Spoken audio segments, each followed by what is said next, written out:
Well, hello everybody. My name is Nicole Lilo and I am currently your Miss Mid-Michigan 2020.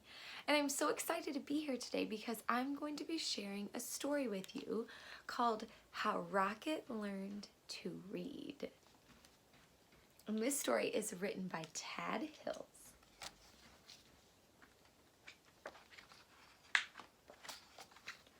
Rocket loved to play. He loved to chase leaves and chew sticks. He loved to listen to the birds sing.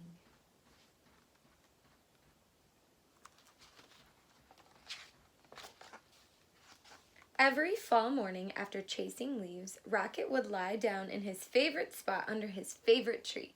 There, he'd sniff the neighborhood smells and settle in for a good nap. But one day, a little yellow bird startled Rocket. "Ah, my first student, wonderful," she sang. Rocket was confused. "Student? I'm not a—" "But if I'm your teacher," the bird interrupted, "then you must be my student." Rocket found it hard to argue with this bird.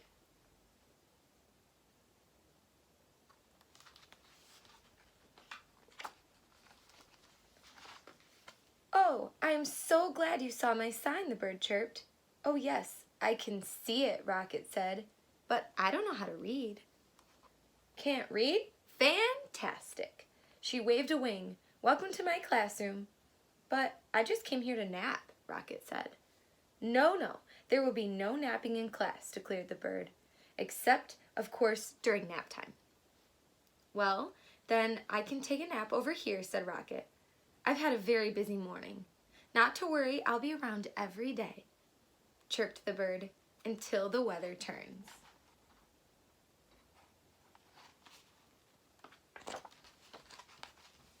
As Rocket breathed in the crisp air, the little yellow bird hung her banner.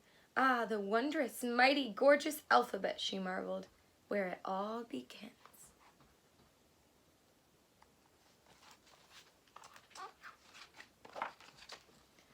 Opening a book, the bird began to read. She sang out of the story of an unlucky dog named Buster who'd lost his favorite bone.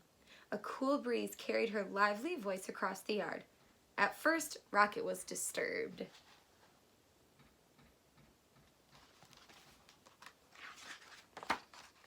But before long, he found himself captivated. To Rocket, the story was as delicious as the earthy smells of fall.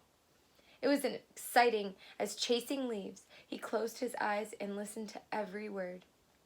As Buster dug and dug under the lilac bush, the bird read. He felt for something familiar. Rocket waited. Was it a bone? He wondered. Silence. Was it a bone? He called to the bird. More silence. Was it a bone? Rocket hollered. Suddenly, he was rushing to the tree. Well, was it? But the little yellow bird was gone.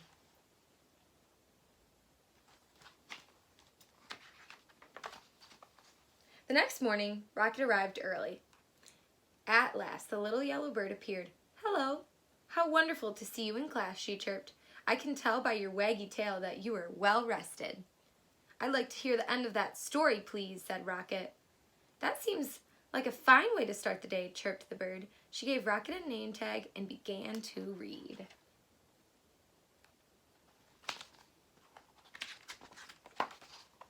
Every day, Rocket returned to the little yellow bird's classroom. In the morning, the bird taught him a new letter, until he had learned all of the wondrous, mighty, gorgeous alphabet.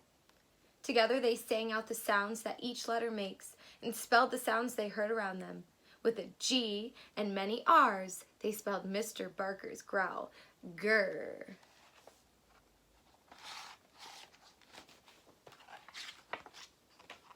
They spelled the sound of the wind, which was growing colder by the day. Whoosh. Soon, they were spelling words like F-A-L-L for the gusty time of year and R-E-D, red, for the colors of the leaves. And each afternoon, the bird read a story. She read stories about dogs and birds. She read about leaves changing colors and about birds flying south for the winter.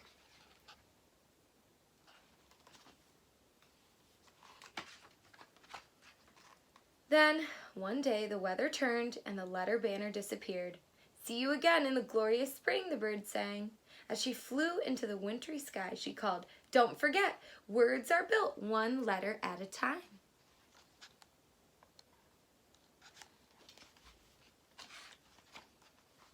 The days grew shorter and the leaves fell from the trees. The grass became crunchy. Soon Rocket's classroom disappeared under the snow. He remembered the little yellow bird's alphabet and practiced his letters. He wrote A, B, C.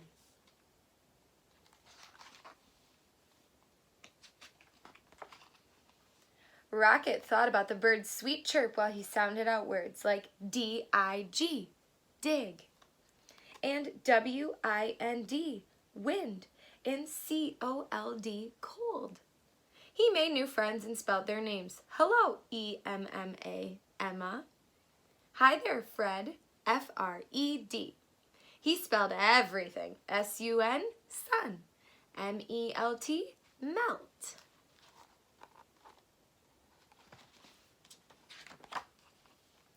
When Rocket spelled M-U-D, mud, he knew that spring, as it always does, had returned.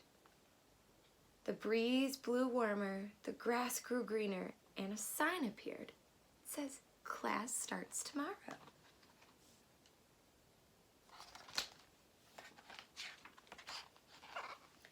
Early the next morning, Rocket rushed to his classroom. As he waited, he spelled W-A-G, wag.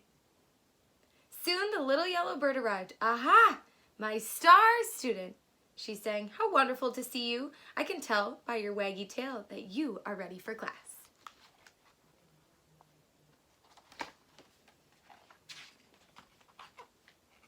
Then together they began to read. They read stories about birds flying north in the spring. They read about picnics in the warm sun. And they read about Buster, the lucky dog who found his bone under the lilac bush.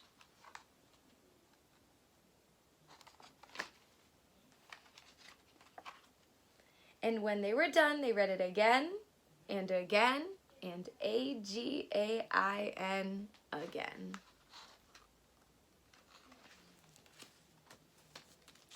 So there is reading all around us. We can read books. We can read menus when we go to eat. We can read stop signs. There is reading all over the place, all over wherever we are.